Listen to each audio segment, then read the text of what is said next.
Guys, welcome back once again. आज की कहानी की शुरुआत होती है एमा नाम की बूढ़ी औरत को दिखाते हुए, जो बर्फीले जंगल के बीच अपने पति द्वारा बनाए गए घर में रहती है। एमा की जिंदगी उसी दिन खत्म हो गई थी जिस दिन उसके पति ने उसका साथ छोड़ दिया था। उन बीते लम्हों को याद करके आज वह बेहद भावुक है, क्योंकि आज उसे गुजरे हुए पूरे 1 साल बीत चुके हैं और अभी तक उसने उसकी आशीष को संभाल कर रखा है। लेकिन आज उसने फैसला कर लिया कि वह उसे उसकी पसंदीदा जगह पर बहा देगी। वह असल में एक लेक के पास जा रही है जहां दशकों पहले उनकी मुलाकात हुई थी।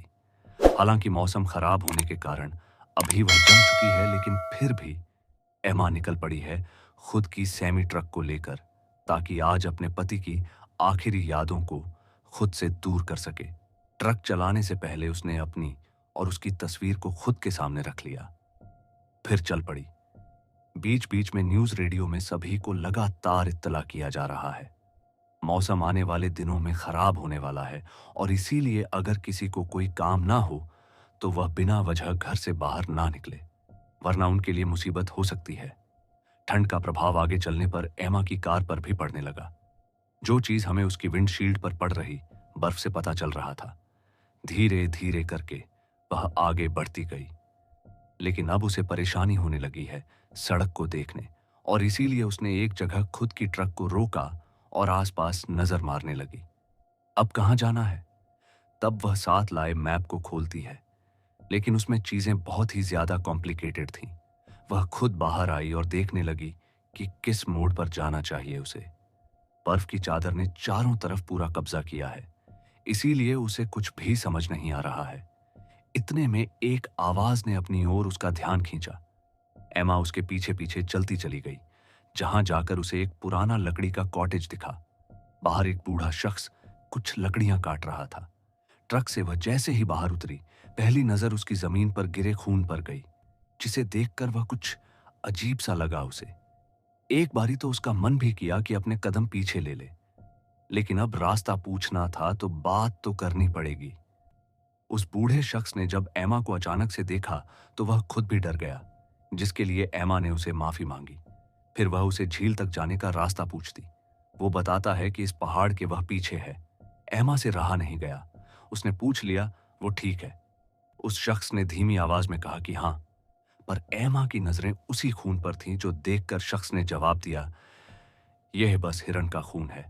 एमा वहां से वापस आ गई और ट्रक लेकर पहुंच गई उसी झील के पास, जहां उसे अपने पति की आखिरी निशानी को खुद से दूर करना था।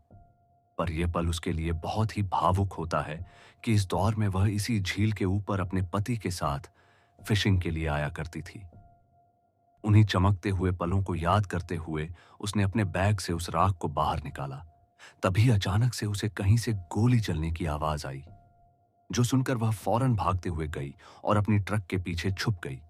इस दौरान उसकी नजर गई जंगल में, जहां एक लड़की बेबसी की हाल में भाग रही है, मानो कोई उसका पीछा कर रहा है। एमा को काफी अजीब लगा और अचानक उसी पल उसके पीछे वही बूढ़ा शख्स आ गया, जो उसे बंदूक दिखाते हुए कहता है, अगर अब इससे आगे तुम भागी तो मैं तुम्हें शूट कर दूंगा। वो लड़की डर के मारे उसके साथ वहीं घर चली गई।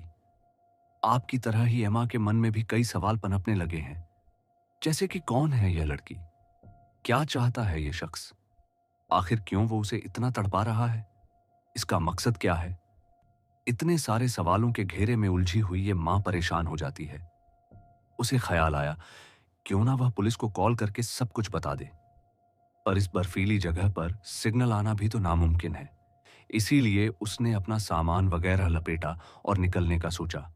परंतु जब वह झील के बाहर आ रही थी, तभी उसकी ट्रक एक गड्ढे जैसी चीज में अटक जाती है।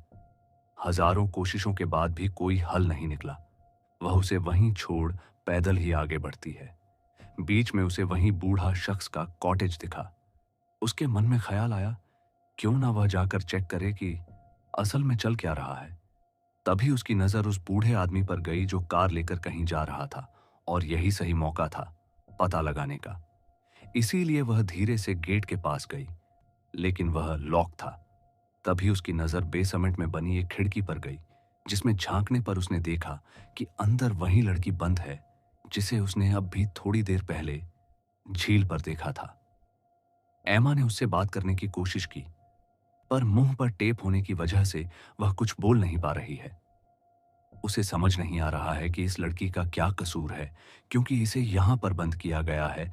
ना ही अंदर बंद लड़की को पता था कि इस अजीब सी सुनसान जगह पर यह बूढ़ी औरत कैसे पहुंच गई उसकी मदद करने के लिए।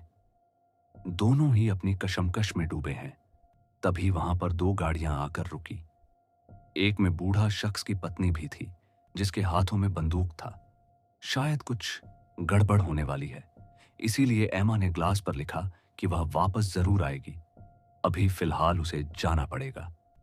अंदर उन दोनों पति पत्नी की बातों से हमें पता चलता है, इसमें उन दोनों का बराबरी का हाथ है। आज वह अपने शिकार को खत्म करने वाले हैं।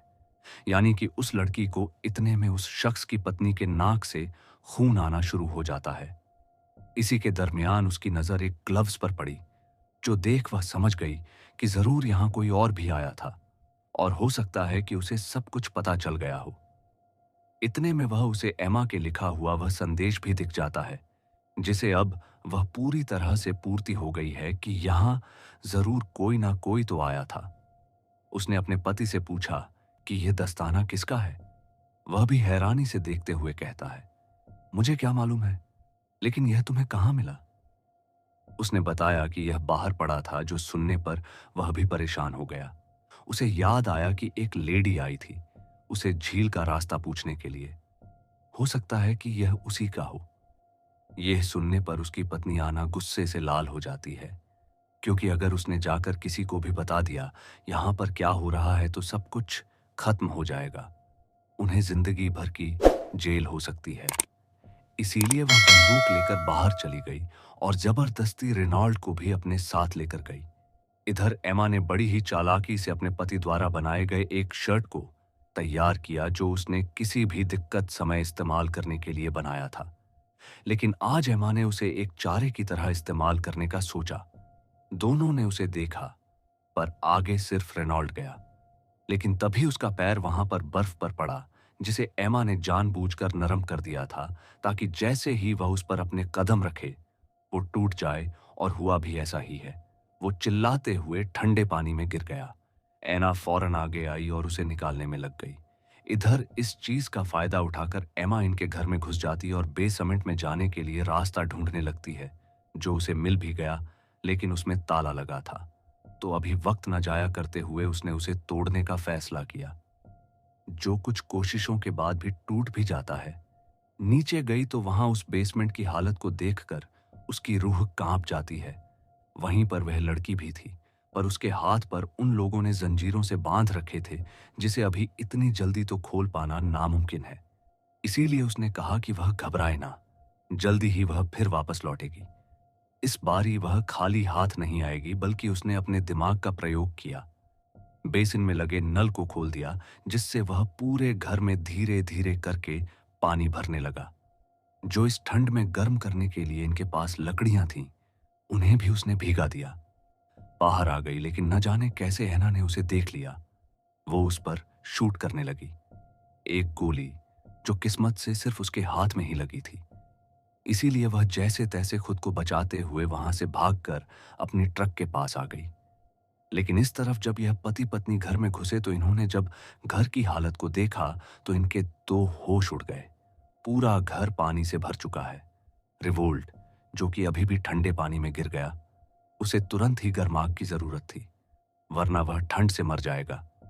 पर आग तो जल ही नहीं सकती, क्योंकि लकड़ियां इन्होंने रखी थी वह पूरी भीग चुकी है।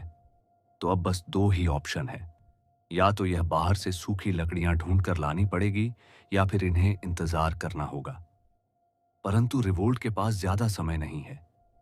एमा जाकर अपनी ट्रक के पास खुद के इलाज करना शुरू करती है, लेकिन तभी उसकी नजर पड़ी अपने हाथों पर। उसकी शादी के दिन कहीं गुम हो चुकी है, और इस आनन फनन में वह भाग उस गड्ढे के पास वहां पर गई। उसे वह नहीं मिली जिसे वह मायूस होकर अपने उस सुनहरे पल को याद करने लगी, जब उसे पति ने पहली बार उसे वह रिंग देकर शादी के लिए प्रपोज किया था। उस दिन को वह कभी भी भूल नहीं पाएगी। तभी उसने देखा कि वह भूला शख्स अपनी बंदूक वहीं छोड़ गया।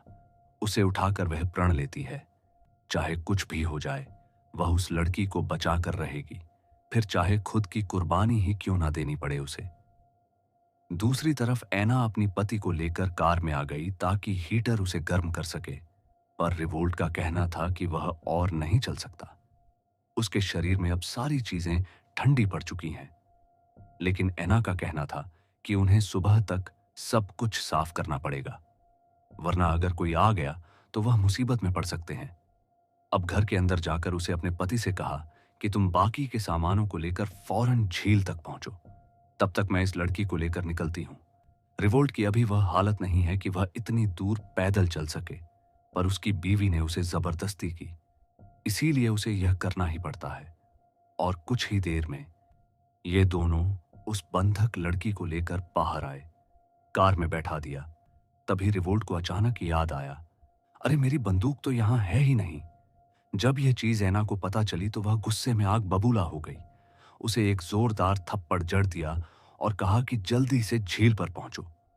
इस चीज से हमें यह साफ पता चलता है कि हमेशा से ऐना का ही जोर रहा है रिवोल्ट की जिंदगी में, और हो सकता है कि जो कुछ भी हो रहा हो या फिर होने वाला, उसे ज्यादा ऐना का ही फायदा हो। बेचारा रिवोल्ट भारी भरकम स्लेट खींचते हुए झील के करीब पहुंचता है और चीजों को लगाना शुरू करता है।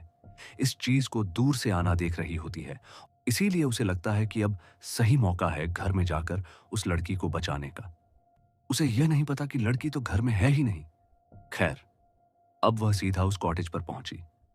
वहां उसे वह लड़की नहीं मिली, पर उसे खुद का इलाज करने का सोचा, क्योंकि वहां उसे कुछ औजार मिल गए थे।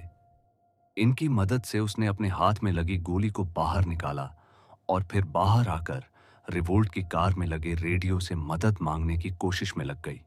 शायद उसका कनेक्शन हो भी गया था, परंतु तभी रिवोल्ट ने पीछे से आकर उस पर हमला कर दिया। लेकिन उसकी खुद की इतनी हालत थी कि ज्यादा देर वो उससे लड़ नहीं पाया, और ऊपर से एमा ने उसका पैर भी जख्मी कर दिया था। वह उसके सामने अपनी जान की भीख मांगना शुरू करता है। सब कुछ सच सच बता देता है कि इसमें उसकी कोई गलती नहीं है। दरअसल उसकी बीवी का मानसिक संतुलन ठीक नहीं है। जिस लड़की को हमने बंदी बनाया है, उसने पहले भी कई बार खुदकुशी करने का सोचा, और मेरी बीवी को लगता है कि अगर उसे मारकर खत्म कर देगी तो उसकी तबीयत ठीक हो जाएगी। इसीलिए वह उसे झील के पास लेकर गई थी। मैं तो खुद थोड़ी देर में मर जाऊंगा, प्लीज मुझे हॉस्पिटल जाने दो। एमा को उसकी हालत पर तरस आने लगता है।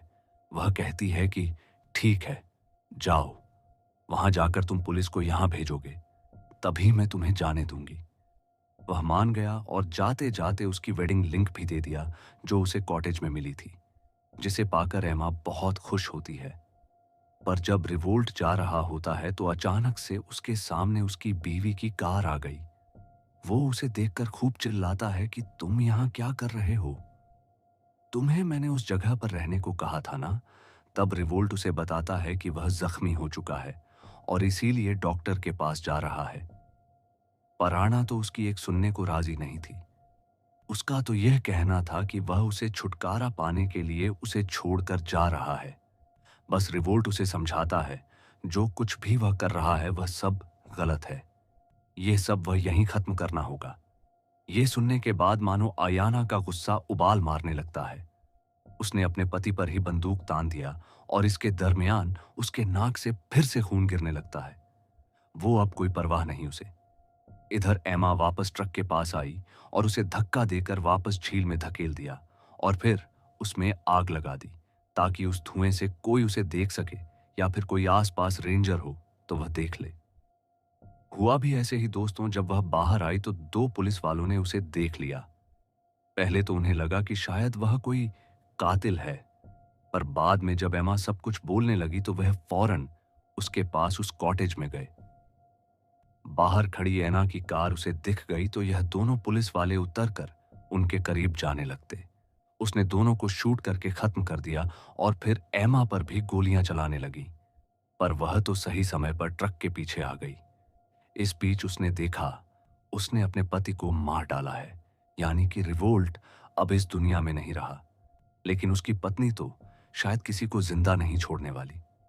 सही मौका देखकर एमा ने उसके पैर में शूट कर दिया, जिससे अब वह घायल हो चुकी है। इसीलिए उसके पास अब समय नहीं है वह कुछ कर सके, उस लड़की को बचा सके। लेकिन तभी वह दोबारा खड़ी हो गई और गोलियां चलाने लगी, जिससे बचने के लिए एमा एक पल्ले के नीचे छुप जाती है। तो ऐना ने उसे पल्ली को ही गिरा दिया और शूट करके, जिसे अब वह बेहोश हो जाती है। उसी बेहोशी में उसने उस दिन को याद किया जब वह अपने पति के लिए नाश्ता बना रही थी। उस दौरान उसने अपनी आखिरी सांसें भर ली। दरअसल उसके पति को कैंसर था, जिसके कारण वह पहले ही गुजर गया। जब एमा को होश आया तो वही बेसमेंट में बंधी उस लड़की के पास। होश आने पर उसने सबसे पहले तो उसे आजाद किया और फिर उसका नाम पूछा, जो था मिया। देन वह बेसमेंट के पीछे वाले गेट से बाहर निकलने की कोशिश में लग गई, परंतु बाहर एना खड़ी थी, जो उसे वापस अंदर भेज देती है। दोनों ही परेशान थे कि अब उनके साथ क्या होगा, क्योंकि अगर इस औरत को उन्हें बस मानना ही होता तो वह कब का मार चुकी होती। लेकिन उसने ऐसा नहीं किया, क्योंकि उसके इरादे कुछ और ही हैं। अगले दिन हमने देखा एना इन दोनों को लेकर उसी झील के पास गई जहां उसने एक टेंट लगाया हुआ था, जिसके अंदर जाने पर इन्होंने देखा वहां पर लीवर ट्रांसप्लांट करने के उपकरण रखे हैं, जो देख दोनों ही समझ गए कि क्या होने वाला है।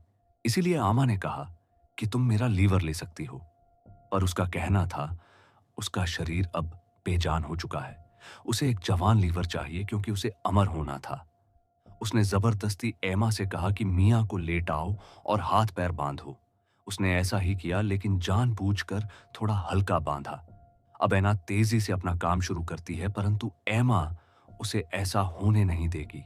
इसीलिए उस पर हमला बोल दिया और घसीट कर बाहर ले आई। उसने उस पर बंदूक तान दी, लेकिन उसमें तो गोलियां हैं ही नहीं। तब गुस्से में और पागलपन का शिकार हुई ऐना उसे घसीटते हुए उसी गड्ढे के पास ले जाने लगी जो उसी ने बनाया था। लेकिन तभी मियां ने खुद को आजाद कर लिया और बाहर आ गई। परंतु एमा को पता था कि अब इस हाल में नहीं है कि वह और लड़ सके। उसने चालाकी से खुद की हथकड़ियों से आना को भी बांध दिया और उसे लेकर उसी गड्ढे में कूद गई। तेजी से वह गहराई में जाने लगी और अपने साथ उसे भी ले जाने लगी। अपनी आखिरी सांसों में उसने वह किया जो वह करने के लिए यहां पर आई थी। अपने पति की राह को उसने उसी झील में समा दिया और खुद भी उसमें डूब गई। लेकिन उस लड़की को बचा लिया जिसने उसे खुद से वादा किया था। खामोशी से उसने खुद को कुर्बान कर दिया। शायद इसी को डेस्टिनी कहते हैं। उसने कभी नहीं सोचा था जो जगह उसे हमसफर की पसंदीदा होगी, वहीं वह अपनी आखिरी सांसें लेगी। ऊपर खड़ी मियां को बर्फ में छिपी एमा और उसके पति की तस्वीर मिलती है, जिसे जिंदगी भर एमा ने अपने सीने से लगा कर रखा।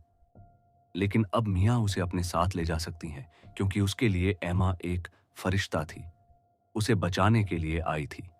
वरना जिस जगह पर वह कैद थी वहां कोई इंसान कभी पहुंच ही नहीं सकता। वेल, आपको कहानी कैसी लगी हमें कमेंट करके जरूर बताइएगा। मिलते हैं अगली वीडियो में। Thank you so much watching.